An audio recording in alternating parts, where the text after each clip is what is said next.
What's up, guys? It's the Wolf. Yes, yes. No special intro this time, just a regular. How are you guys doing? And hopefully you're having a great day. Urge to do something weird growing. Must not. Must resist. Must be an adult. Okay.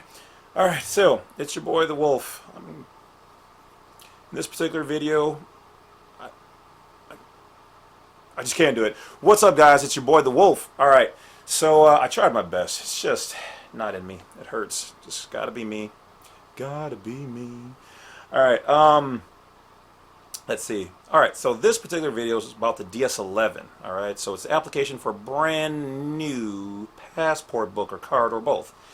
Now, we've analyzed a lot of the other questions, and I kind of grazed on this some time ago, but going to go into this one particular question that just kept bothering me, and I think we finally have a conclusion to it. So, without further ado, pause.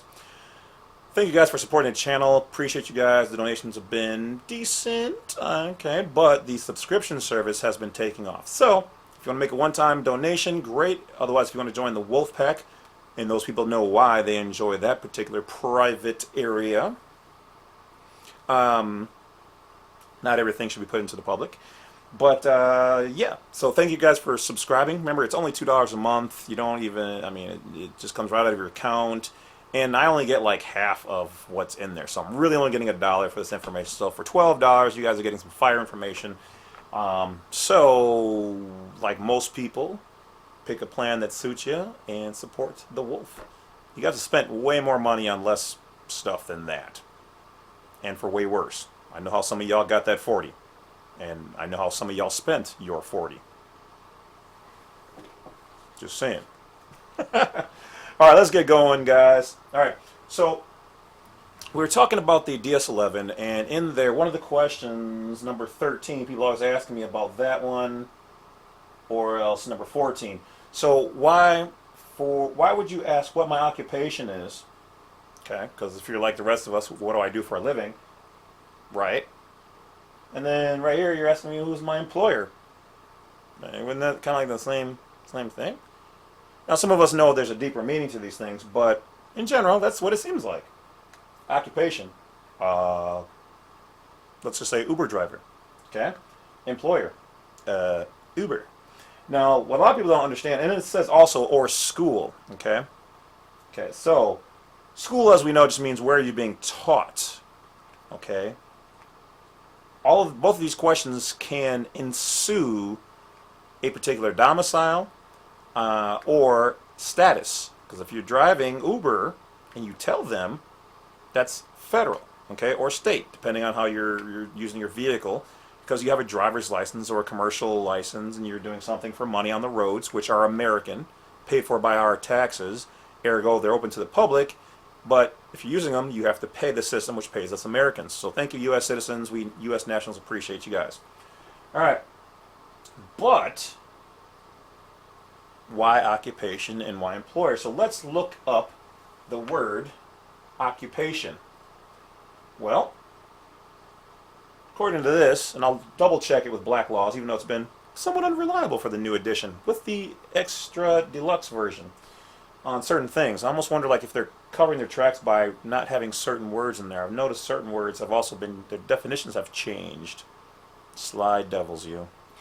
Alright, so it says here, a job or a profession, but I like the secondary meaning. Occupation means the action, state, so it's a state, okay?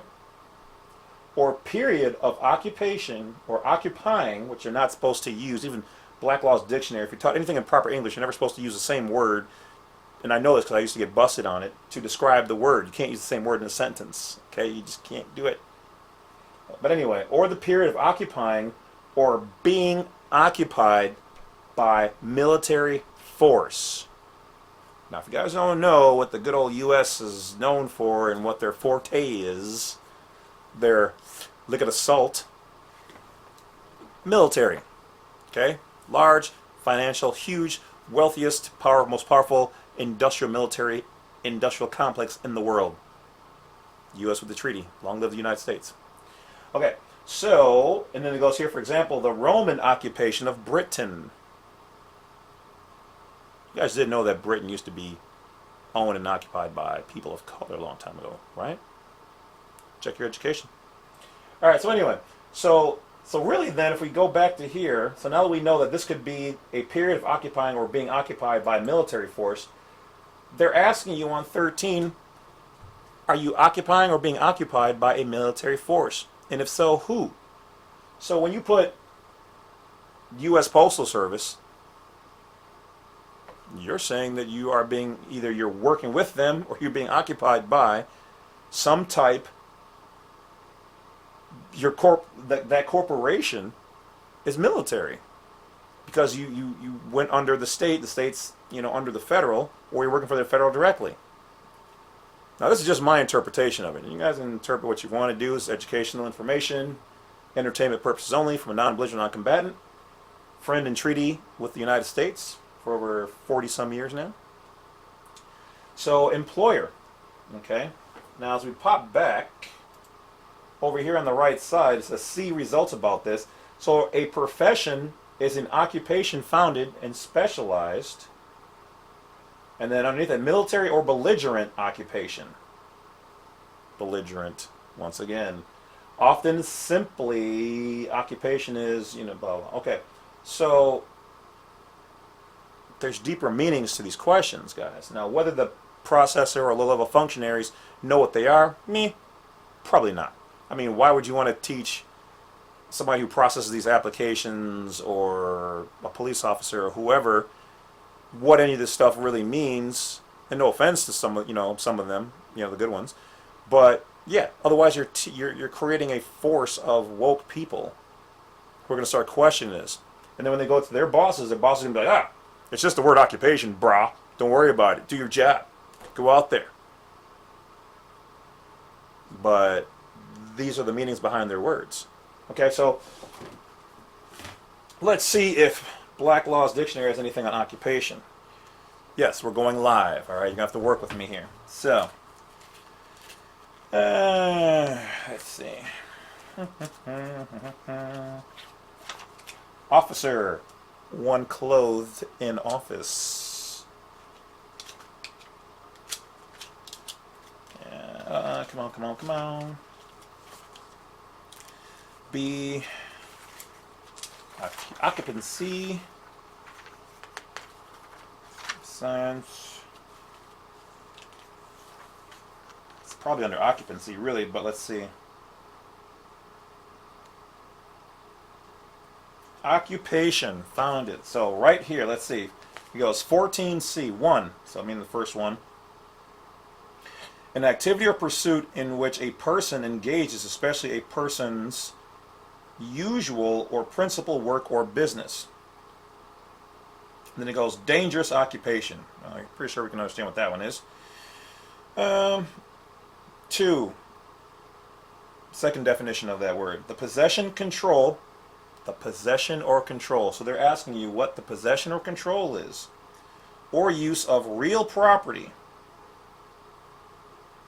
Real property. The seizure and control of territory by military force. The authority of an army, especially a hostile one. Also termed military occupation. See belligerent occupation. So, if we go with the last parts of this, they could be, are you on their side? Are you military? Are you being occupied? Are you a hostile one? Also termed military. So, belligerent occupation. The seizure and control of territory by hostile forces. Adding the adjective belligerent to the noun occupation makes the phrase more unambiguously pejorative. Okay, and the fourth version of this or definition, the period during which territory seized by military force is held. See crime, occupational crime.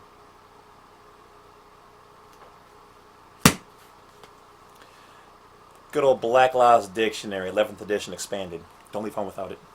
All right, so you guys can determine what you want with that information, but now you can see how it goes from what you thought it was to what we now know it is. All right, so when they're asking you for your occupation, careful what you put down.